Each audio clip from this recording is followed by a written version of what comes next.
And now a roundtable discussion on pro gaming, brought to you by Newegg.com. Perfect. This one's going to start with you, BDS. We've been talking about Counter-Strike obviously being the king of the hill right now in regards to the game we're all playing. It's been used for obviously several years, both competitively or just look at the server counts. I mean, everybody's playing it, you know. And we've always heard, okay, this game's coming out and it's going to dethrone CS. Oh, everyone's going to jump on this bandwagon, and it has not materialized.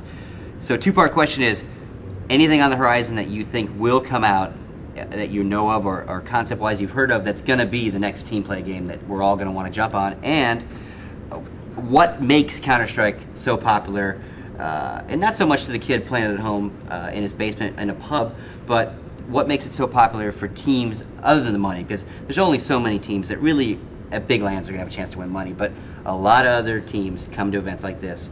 So what's grabbing everybody?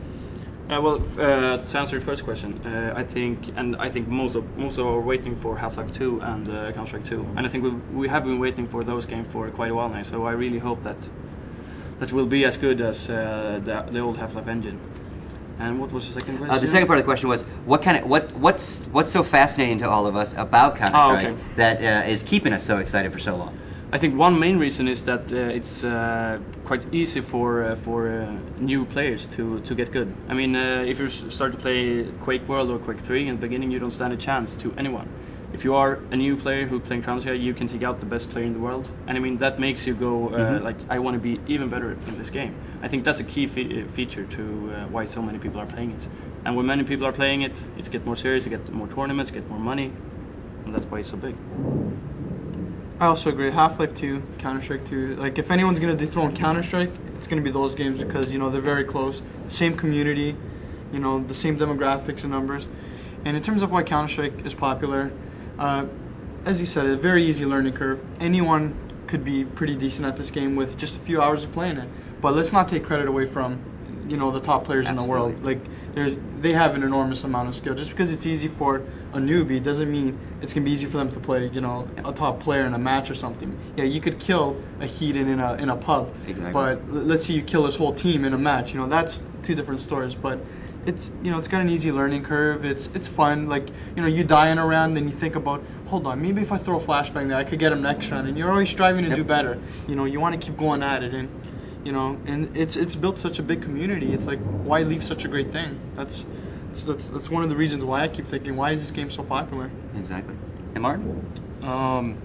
Game-wise, HL2 and CS2. Maybe Condition Zero, depending on the gameplay it has, and CPL might have to motivate it a little bit more to see if it's a better spectator sport than the one we have now. As for why CS is so popular as it is, I have to say that a lot of people probably do it just because the people they play it with they've been friends for a long time. They either started playing Counter-Strike all together back in '99, or when the first beta came out, they formed a clan and decided to stick to it. Other than that, they just want to meet new people with the same interests that they have. And when you get really to it, there might not be a really number one reason why CS is so popular, because it could be a mystery till anything comes out. So as more games come out, bigger communities are going to form, so there's really no sense in trying to think it through. It's just going to happen. I really agree with everything that's already been said. Half-Life 2, Counter-Strike 2, Team Fortress 2, to be released in the year 2037, I believe. So, but you know, games like that, something like that, I think will come along. And as far as why CS is so popular, these guys have really hit the nail on the head. So, makes sense. Now, obviously, it is so popular, and being that it is so popular, we've got tournaments bigger and better. You know, they're not really competing in the sense they're not picking the same dates. They're all being pretty good about that, so the top guys can go to all these different events. But obviously, more and more big organizations are starting to emerge, which is great for all of us. But with that comes slightly different rule sets, slightly different tweaks of how seedings are done for those. So, again, do they need to get all on board so a team like SK or 3D is consistently ranked worldwide, or should it be, okay, if they're a European clan and it's a European event where it might be max rounds 15, it might be ghosting, those kind of things, should they be kept seeding separately, or should they be kept kind of within each organization's world? Like, prime example is CPL bases most of their seeding on past CPLs. Some people think that's absolutely perfect because they can keep an eye on those teams. Others disagree and say, wait a minute, that's not necessarily the best people in the world right now on this list. It should be seated differently. So why don't you start that one off? Well, to unify seating, I think, would be very, very difficult because while you can easily say, if you have, say, 20 Counter-Strike teams and you know what their caliber and level of play is, when you talk about a variety of events, a variety of leagues, a variety of competitions, some may have teams that are not as good as others. And so to have seeding kind of unified across all leagues, that implies that the level of talent, the level of quality, and the players are all the same for all those different leagues and all those different events. And we're not quite there yet. Would it be nice? Certainly, but I really don't think we'll see unified seating across, CPL, WCG, so on and so forth. Now, WCG or ESWG or whoever may look and say, well, this sounds like this team might be a good seed for third seed or whatever, and they may make those kind of judgment calls. But to see it unified, I think, would be difficult. Yeah, I think so too. The main problem with the unified seeding system is that someone has to judge which tournament is the most important one. I mean, is CPL, how much more important is CPL compared to ESWC and so on? The bad thing with having one seeding for each tournament is that in the Counter-Strike scene, teams are changing, players are changing. Like 6 months ago, T9 was a great team. They don't exist anymore, so they're here with a new sponsor. So it's hard to keep on. Like Mouse Sports, for example, is a better example. They're not gonna hit. They're not here now, but they were seeded 4, and they have a total different team. I mean, so that's the problem. But I still think the way CPL does it is the best. It's like you can not much to talk about it. Basically, the best you can do with the system in place. Yeah, I think so. That makes sense. I think so. Yeah, I think it's not a major issue with the CPL anymore because of our new format with the CPL event in the summer and in the winter in North America and one in Europe in spring and fall. So you're gonna have, main tournaments every quarter season, every 3 months, and it's gonna give you a good idea, and the problem is, some other people have said already, is the competition in all tournaments aren't the same. Like WCG, and not taking anything away from their great event, but it's like one team from each country. So I think A-Losers won the Swedish qualifier for WCG, I think, last year. So that left 7 Swedish teams who could easily be the top 10 teams, in the world. So that leaves so much competition at home. So it wouldn't be fair to base seedings off of other events for the CPL, So I think it's just the way we're doing it now. I think it's fine. There's enough events a year to really get a good idea and a good feel. And it's also an incentive for teams to stay together because, you want to have that good seeding, right? Why work so hard for a year, do amazing at an event, and break up because you didn't come in first? Teams are going to have to realize you stay together, you keep that good seed, you keep working on that chemistry instead of throwing players around. You're going to do much better in the long run.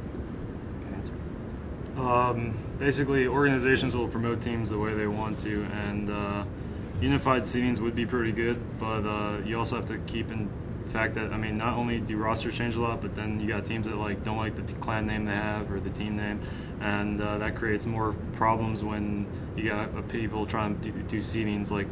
Yesterday was a match from the 2nd seed and the 63rd seed, and the 63rd seed was 2 rounds off from being the 2nd place seed. And it was only a confusion because the 63rd seed had a different team name, but the roster was the same and had the skill to compete with the 2nd seed.